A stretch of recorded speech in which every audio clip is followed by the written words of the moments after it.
Thought I'd start with a funky sound.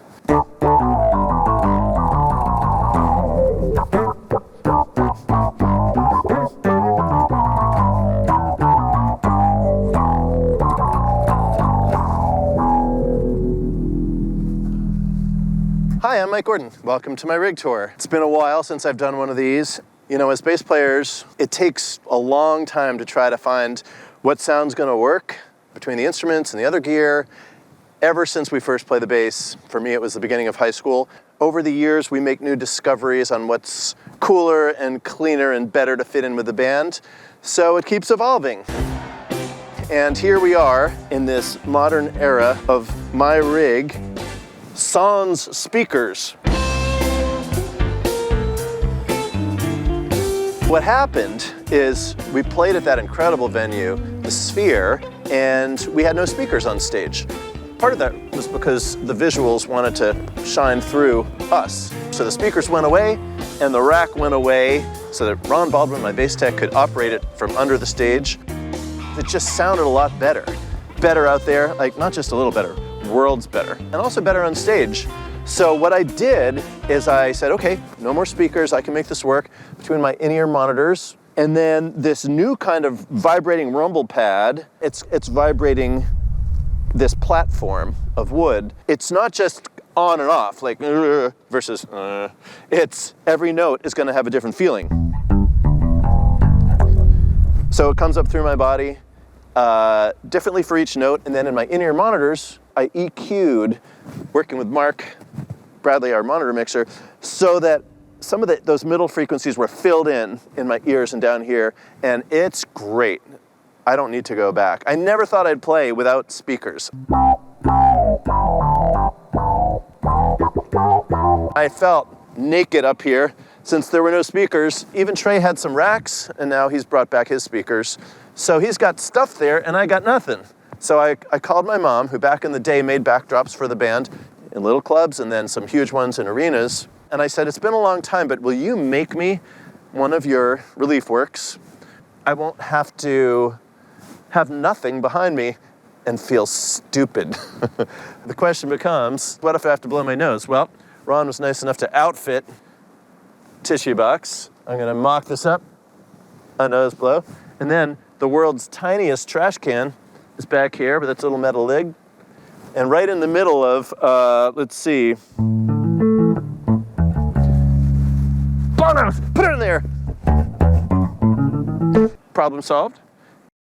As I start to go around this arc here, there's some other interesting gadgets that I like to employ during times of need.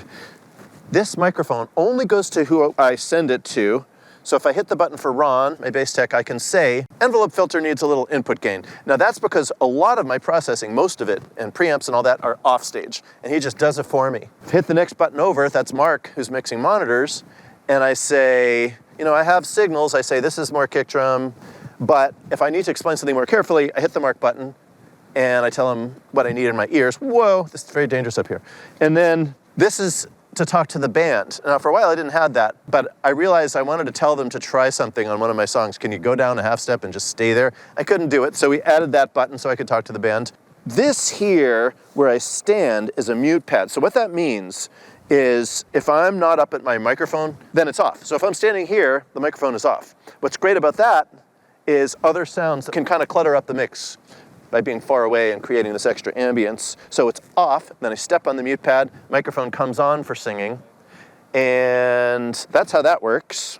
Another switch on my little platform here is a fan switch. My two greatest fans are right here. Sometimes too cold, turn it off. Very good switch right there. I think that kind of covers local gadgetry in my little arc.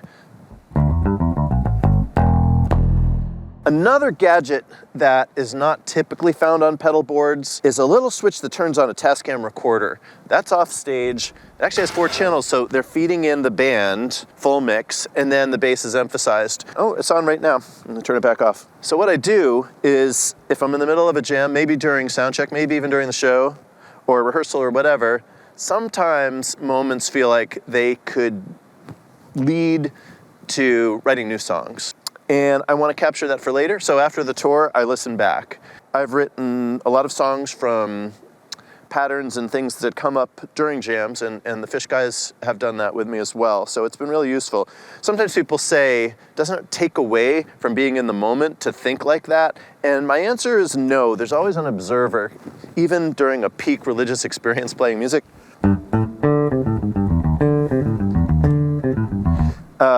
There's an observer saying, oh, this is cool. Remember this for later. Just push the button.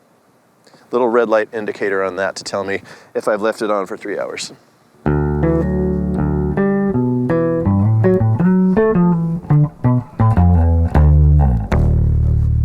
So this is a Jake Serek bass. A lot of bass players are playing them these days.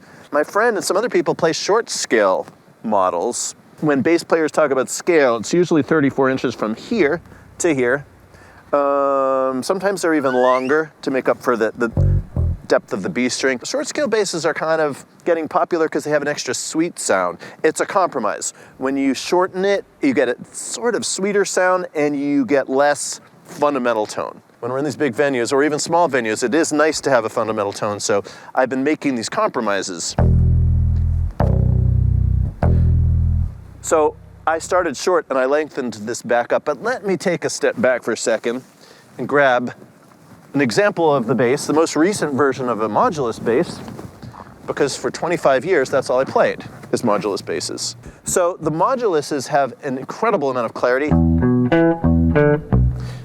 Graphite neck going all the way through the body. This is 34-inch, full scale, graphite neck, and EMG pickups. That whole combination makes it super clear, and the fundamental tone is just solid.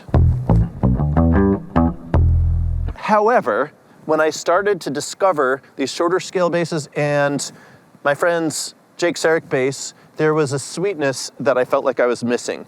It wasn't worth it to have all that clarity and solidness when things could get harsh. So what I did is I started using a short scale Serek, and then I decided I need to lengthen it back out to get that fundamental tone, and that's where we're at now. So let me show you a couple things about this bass.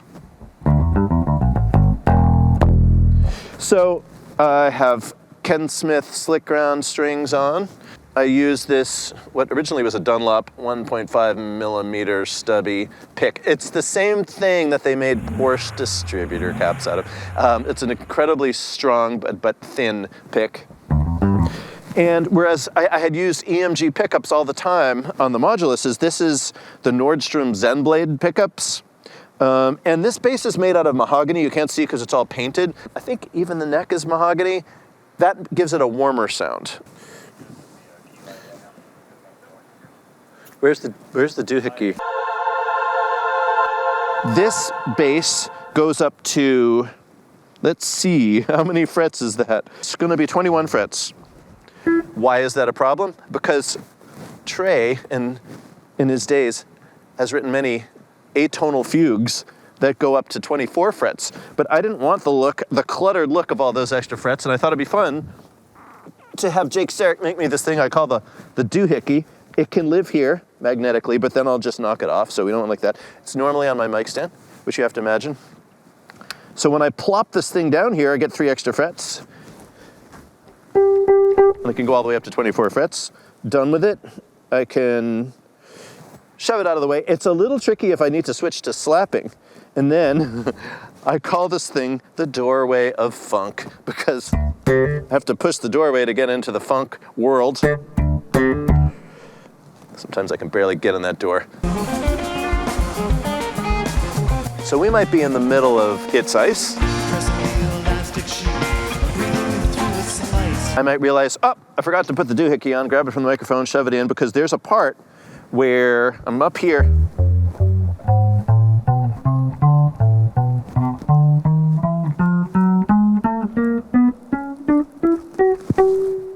I didn't hit it.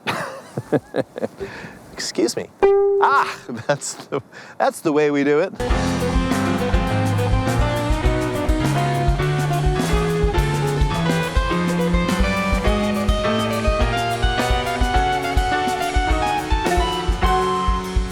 I wanted to mention another thing that we added to this bass.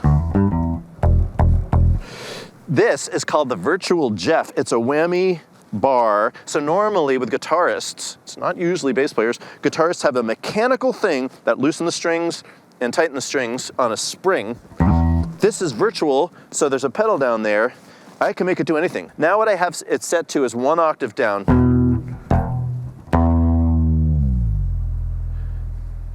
I used to have it as 2 octaves down. I can shake the building, but even with a 1 octave down, now I'm just feeling it and I'm just vibrating. But also going up, like, and if I add some distortion or something, I thought it would last a week, and it's been like a year because it's pretty cool. So I just push it out of the way when I don't need it, and when I do, I pull it in, and problem solved. Whammying. Let's see, what else do I got here?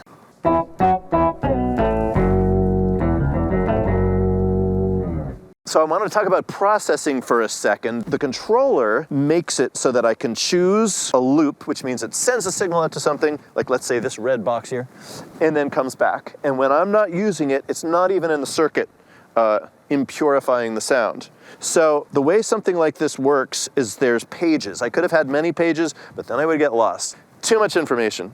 So I just have 2 pages, back, forth, back, forth. So let me actually go through this for a second. I'll explain that in a little more detail. So this would be my main page on the controller. This bottom row stays the same on both pages because I use this stuff the most. In fact, the ones I use the most are even closer to my mic stand on the left side here. Simple octave. Often I'll just sprinkle these in when I want, when I haven't planned out, but then there's some times where I'll always turn on the octave, like, saw it again.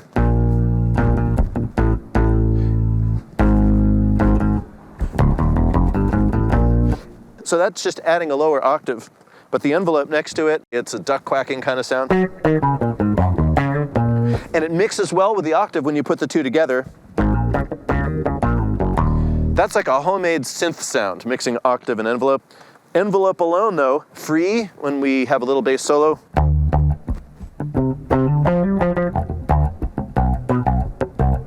Just hanging out on D and being funky. The flanger, this flanger I got from my friend Peter Paul, who played guitar in my high school band, and I've still been using it. This distortion, the Fishman distortion, invented by our not drummer, invented by not John Fishman. It's so helpful on the bass that I almost don't want to tell you about it. These are my secrets, people. Keep it secret. So what it does is it distorts just the harmonics, the upper parts of the tone, and keeps the lower parts intact. I'm thinking of that climbing thing in the middle of Carini.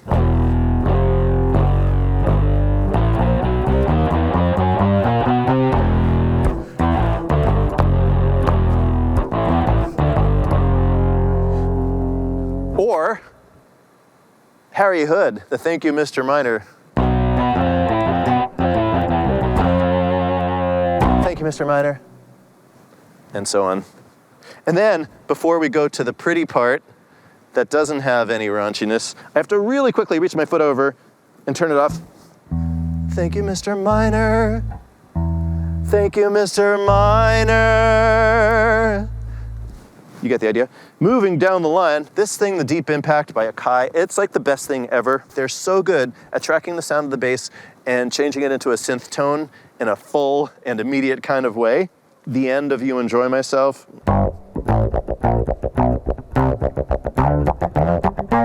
Or Boogie on Reggae Woman.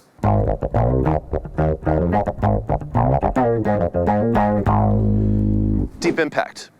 There's a few pedals by the company Chase Bliss, but this one is the sound where it will just take my notes and put them up an octave and make them go super fast. Sometimes I'll do that I like doing things too long. Like, you know those SNL skits that it feels like, oh, they're really pushing further and further? I'm gonna come now back to the H90, that's that stomp box, it's off stage, and it's the best of all their worlds. It's called Vox because it sounds like a voice a little bit. Remember, mixing and matching goes a long way, and that distortion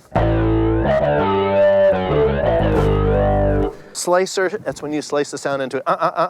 Maybe I should describe this as a slicing description from my mouth. Let's see if that happens. Tempo, tap the tempo.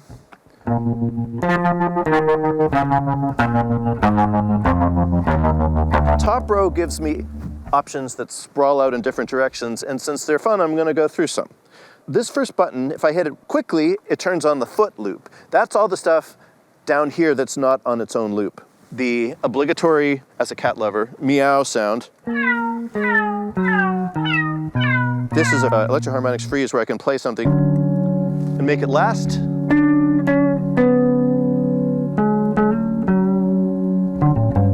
I copied this Line 6 M5 box from my bandmate Trey, who uses 2 of them and has it incredibly creatively programmed. And I just use it for one thing, which is something that he does too, but it's what they would call a ring modulator. Adds these kind of robot sounds. And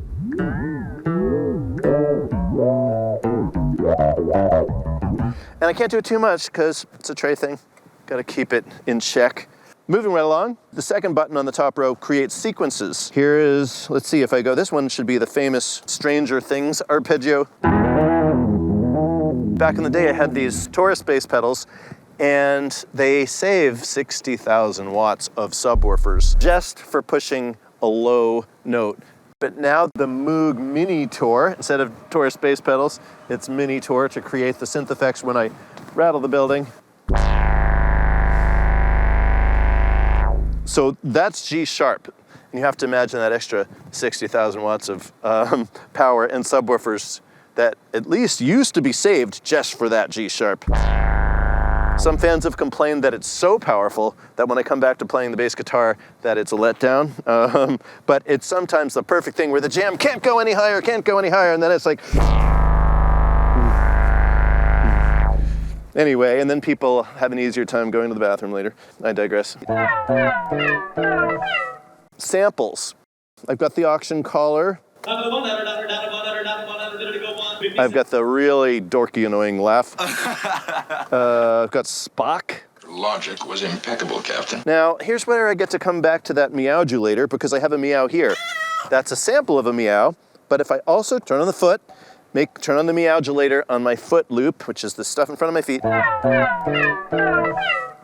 Now I can do a sample meow plus a bass meow at the same time. God knows I've done it. I have done it. I'm a cat person. I'm a cat lady. Here we go. Double cat. Yeah, okay. Moving right along. This next row that's purple is all future impact sounds. 6 different patches. Another vocally wow kind of sound, like a vocal synth. This one makes me think a little bit of EDM. There's another one of those. I call it drum and bass too. This one is supposed to sound like a Moog. Let's say that we're doing Martian Monster. That instrumental number from the, what's it called? The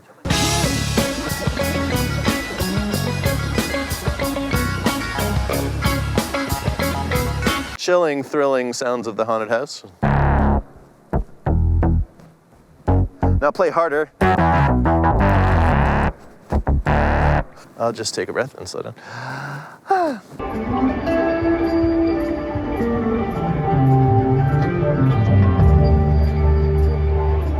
I wanted to mention that we get into these ambient jams sometimes, and they're super fun because the rhythmic part is not necessary. We're just making textures, and there's so many ways to make textures. So there's a few of those ways that are available on that H90, and of course I just access from my controller here. The biggest go-to went for an ambient jam. It's called Echo Space of God.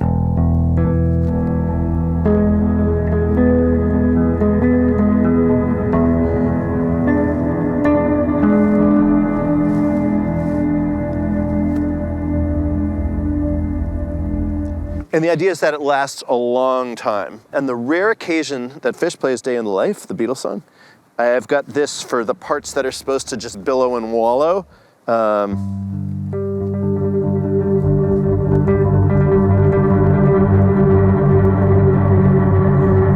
then we go right to that part. if we're playing steam, there's this ambient sound that I might want to bring in just when the word steam, steam, but I don't say the word, so that's why I didn't know where the pitch is. But I do make the sound. Even hit the button for a second, and steam is literally coming around us. One of my favorite Eventide patches has been this thing called Chim Chim, and it's just a group of pitch delays. I will add a bunch of extra notes for each of the notes that I play. I'm thinking of the end of simple, and in simple at the end, we go from F to B flat. So I might tap the tempo, and then I start to sprinkle in the Chim Chim.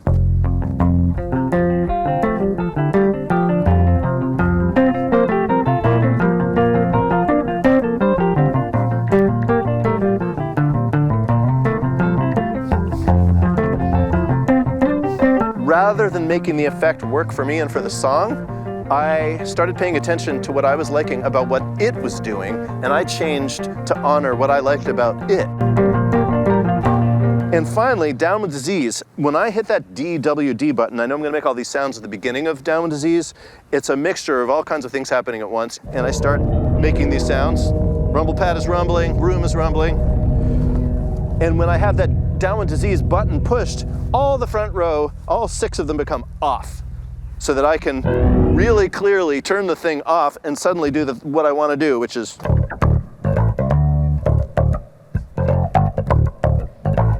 The song split open and melt when Phish plays it. It's got some verses and choruses. Even that has a compositional element where, like, verse 2 is written as an interesting bass line by Trey, and then we have choruses. Then there's a composed part in the middle. That has to be memorized each time before each tour.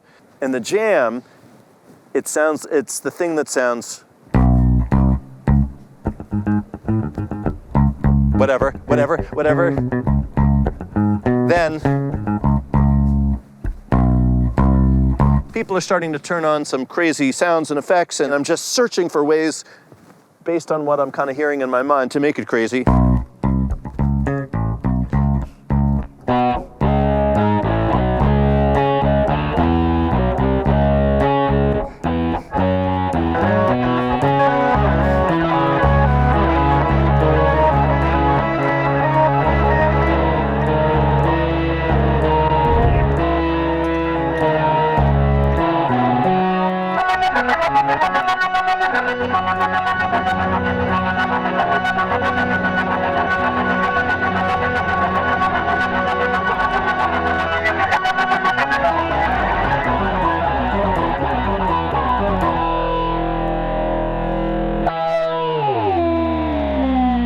So that's why it's good to have just a bunch of colors to paint with on the palette. Thank you for watching. This has been the Mike Gordon Rig Tour. It's a work in progress, it always has been, but I'm really happy with where it's at now, so thanks for watching.